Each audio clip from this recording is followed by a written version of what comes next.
So a lot of people can live with themselves. That's the first thing. A lot of people can live with themselves, look in the mirror and say, I'm okay with being afraid.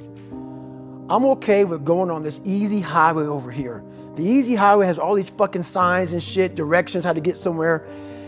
And you have to first be uncomfortable with how you feel about yourself. With that voice that a lot of us like to run away from, we all have it. We all have that voice that's saying, hey man, you know, you're kind of wimping out right now. You're kind of being a little punk right now. But a lot of us say, okay, that's okay. It's okay to tell these little white lies to ourselves. So we first have to face the real you. The real me is David Goggins. The real me is a guy looking at you right now saying, I don't want to fucking be on this show right now because I used to stutter as a kid. And I'm afraid of that. I'm afraid that here in a second, I'm going to start fucking stammering and stuttering and the whole world's going to know that I have all these issues. But that's when I see right now, okay, Goggins, you got to go on this fucking show. You're a punk. Life made you this way. We can't live like this. We can't live in fear. We can't live in judgment. We can't be afraid of what the fuck people right now are looking at me saying about me. We cannot be afraid of that. That's Goggins. Goggins saying, fuck all of you who don't like me, who don't want to, and that person then comes in. But you have to be David Goggins and say, man, I'm afraid of this. I'm fucked up here. Life made me this way here. I stutter. I have these issues with reading and writing, and I'm fat and I'm insecure. You have to face that in that dark room.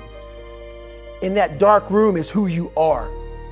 But in that dark room is where you have to create another human being that walks out of that dark room to face who you are. That's the only way you're going to get over all those things. You have to create someone else, but you have to find strength. And that visualization of almost me cracking out Goggins, like almost like that Superman cape, like I'm coming out a different person, a person that doesn't give a fuck about anything, who doesn't care about being judged, who knows I'm weak, who knows I'm afraid, who says, whatever you think about me, take it, whatever, I'm here. That's Goggins.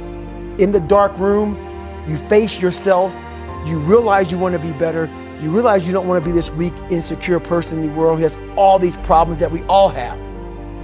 When you really sit back at your life and you are in that dark room and you're looking at where you started from and you tell yourself, God, dog, man, my mom is this way, my stepdad got murdered, my dad beat the shit out of me, I can't read and write to save my fucking soul, I've lied about it to everybody, I've cheated on all these tests.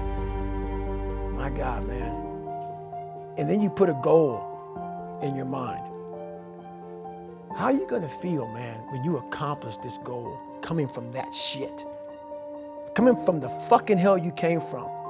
A lot of people start from a good starting point. They have a good foundation. What if you can surpass all of these motherfuckers? What if everybody who was fucking way up here started up here and you started with no legs. You had to grow fucking legs to even start walking and then crawling and then running. And then you start passing people with all this given to them. I had to use all this negative shit that was making me weak and horrible as a person. I had to use this as the power that now fueled me. I had to flip it on its head and say, hold up. This might be exactly what I need. The darkness is exactly what I need. It's how you look at your situation. And I was looking at it all fucked up. In that list of who you are, what makes you fucked up, all these other things, it goes back to, once again, accepting. You have to first accept it before you can fix it. A lot of people walk around, oh man, I'm good. I'm good. No, you're not. You have to accept what you're not. You have to, and people don't want to do that. And that's the only way you can fix it. You have to accept it first before you can go on the journey. A lot of folks never even start the journey, man. They never start the journey because they're living this fake life that who they want to be, they act like they are, but they're not because they haven't fixed all this stuff yet. You got to fix this first before we can start our journey in life. So that's why I have them make this list. You fix these problems, now your journey can begin because you no longer care about how people are judging you. When you care more about how someone's judging you, you're going to stay right there.